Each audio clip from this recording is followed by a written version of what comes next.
हैं उस दिन शिव भगवान का पार्थिव शिवलिंग बनाते हैं,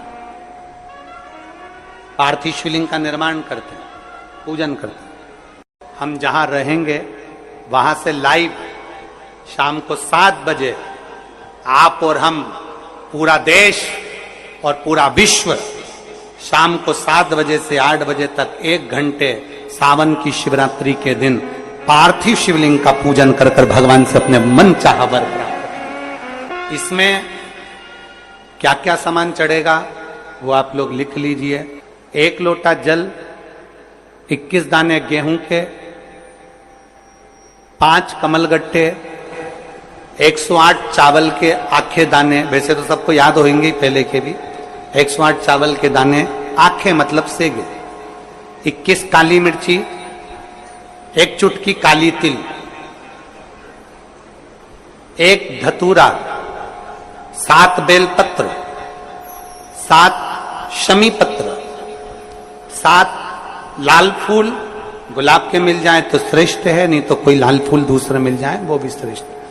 7 पुष्प सादे जो पूजन में चढ़ाने के लिए,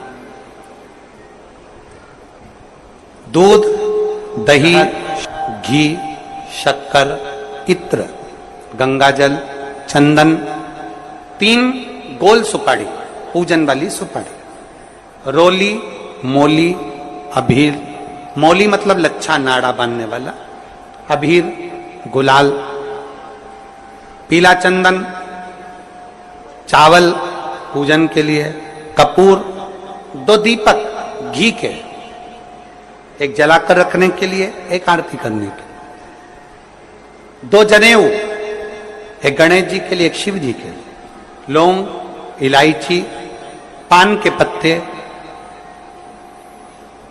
मिट्टी का पार्थिव शिवलिंग। अपने नगर में, अपने गांव में, अपने गमले में जो मिट्टी हो उसका पहले से शिवलिंग बना के रख लेना। 7 बजे तो सीधे पूजन चालू करेंगे, 8 बजे तक आप लोग पहले से शिवलिंग बना के रख लें, पार्थिव शिवलिंग मिट्टी का। 5 फल, मिठाई, धूप बत्ती, और शिवलिंग को पहले से बनाकर रखे जिससे 7 बजे बैठते से ही पूजन चालू हो जाए। अपने अपने मोबाइल टीवी चालू रखना है, ऑनलाइन पूजन करना है। अपने नगर में, अपने गांव में जो ब्राह्मण देवता हो, जो पंडित जी हो, जो आपके यहाँ आते रहते हो, और जो ब्राह्मण हो, उनको भी उस समय पर आप अभिषेक पूजन के लिए आमंत्रित करें। और पंडित जी उस समय पर करा रहे या उससे 1 घंटे पहले करा दे, कोई दिक्कत वाली बात नहीं है। पर शिवरात्रि के दिन शिव अभिषेक होना जरूरी है, क्योंकि सावन की शिवरात्रि के दिन जो पार्थिव शिवलिंग का पूजन शाम के समय, शिवरात्रि के दिन रात्रि के समय पर जो करता है, मनवांचित फल देवाधिदेव महादेव प्रदान करते हैं निश्चित। जो ब्राह्मण आपके परिचित हो उनको बुला लें, अगर ब्राह्मण ना मिले तो टीवी के माध्यम से आप और हम सब बैठकर जो ब्राह्मण देवता होंगे वो पूजन कराएंगे, और आप और हम पूजन करेंगे, और उसका लाइव आप और हम साथ में मतलब ऑनलाइन, मतलब जैसा हम कर रहे हैं वैसा आप हमारे साथ में बैठकर एक साथ पूजन करेंगे, और एक साथ महादेव की करोड़ों लोग मिलकर आरती करेंगे और बाबा से मनवांछित फल प्राप्त करेंगे।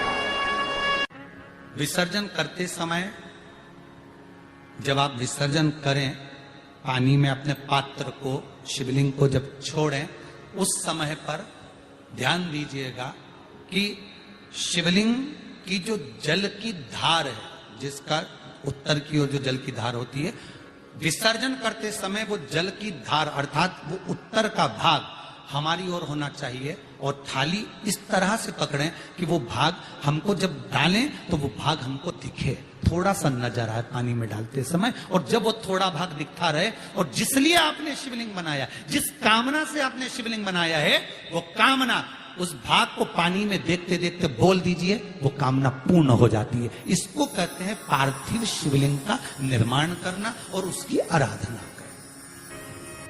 तो पहला क्रम है पार्थिव शिवलिंग का निर्माण। सावन के महीने में अगर आप शिवलिंग बनाते हैं, सोमवार को शिवलिंग बनाते हैं, तो नियम ध्यान रखिएगा महाराज, लिंग पुराण से है ये, इसका नियम ध्यान में रखिए। क्या करना है? मिट्टी को लाना है, जल का छींटा देना, छींटा जरूर देना, घर में लेकर आए और जल का छींटा होना जरूरी है। 2 दिन तक 3 दिन तक मिट्टी रखी हुई है और उसके बाद अगर आपने पानी का छींटा नहीं दिया है और आपने डायरेक्ट मिट्टी को गला दिया और उसके बाद बनाया तो उसका कोई प्रमाण नहीं। जल का छींटा अवश्य, फिर उसको रख दें। 15 दिन बाद बनाओ, 4 दिन बाद बनाओ, 3 दिन बाद बनाओ, 2 दिन बाद बनाओ। शिवलिंग जब बनाओ तब उस मिट्टी को, जो कलश आपने रसोई घर में रखा है चावल का दाना रखकर प्लेट के ऊपर, अर्थात उस कलश का जल उस मिट्टी में थोड़ा सा डालिए। क्यों डाला जाता है उसका भी भाव वर्णन किया है। अब भविष्य पुराण, स्कंद पुराण और अग्नि पुराण, इन तीनों से ले लिया गया। वर्णन किया गया जब उस कलश का जल हम डालते हैं तो उस कलश में पितरों का भाव आ जाता है, अन्नपूर्णा का भाव आ जाता है, घर में लक्ष्मी का भाव आ जाता है, संपदा का भाव आ जाता है। पूरे 24 घंटे के अंदर एक क्षण के लिए रसोई घर में 33 कोटि देवता आते हैं, तो वो देवता का सारा भाव उस कलश के अंदर आ जाता है। और वो जल जब हम उस मिट्टी में मिलाते हैं तो गंगा, यमुना, सरयू, सरस्वती, ये 33 कोटि देवता में, तो इन सब का आनंद उस जल में आ जाता है। और वो जल जब हम मिट्टी में मिलाते हैं तो मिट्टी पवित्र हो जाती है, स्वयं कैलाश अधिपति को स्वीकार करने के लायक हो जाती है, निर्मित करने के लायक हो जाती है। शिवलिंग का निर्माण।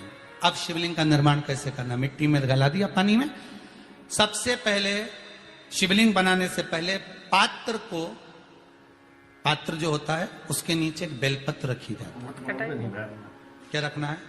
एक बेलपत्र। शंकर को झेलने के लिए कोई साधारण नहीं है पात्र जिसपे झेला जाए। स्वयं गंगा शिव की जटा में, और आप शंकर के शिवलिंग का निर्माण कर रहे हो, कोई साधारण नहीं हो सकता। स्वयं आप विदेश्वर संहिता के अंतर्गत पढ़े कि ब्रह्मा और विष्णु, ब्रह्मा ऊपर जा रहे हैं, भगवान विष्णु नीचे जा रहे हैं, तो पता नहीं कर पा रहे कि यहां चरण कहां पर और शीश कहां पर है, उसको जान ही नहीं पा रहे।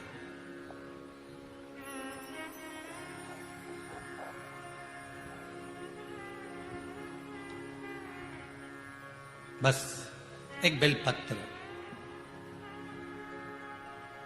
साधारण भाव में बेलपत्र भी सीधा भाग, और इस बेलपत्र की जो डंडी है वो उत्तर दिशा में रखना है थाली के अंतर्गत। जब आप शिवलिंग का निर्माण करो उत्तर, इसके ऊपर जो गलाई हुई मिट्टी है वो डाल दीजिए, और डालने के बाद सबसे पहले शिवलिंग का स्वरूप बनाना।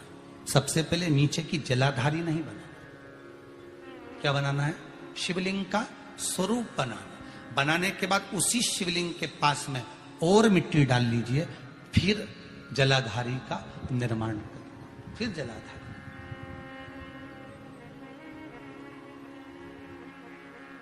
शिवलिंग जलाधारी निर्मित हो गई। शंकर जी का संपूर्ण परिवार शिवलिंग में रहता है, आपको पहले भी कहा। मिट्टी कहां की होना चाहिए, किस जगह पर बनाना चाहिए, मिट्टी में कैसा जल मिलाना चाहिए। जब शिवलिंग का निर्माण करें, शंकर के शिवलिंग को जब बनाए तो सबसे पहले कैसे बनाए उस तक का विधान शिव महापुराण में और लिंग पुराण में कहा गया।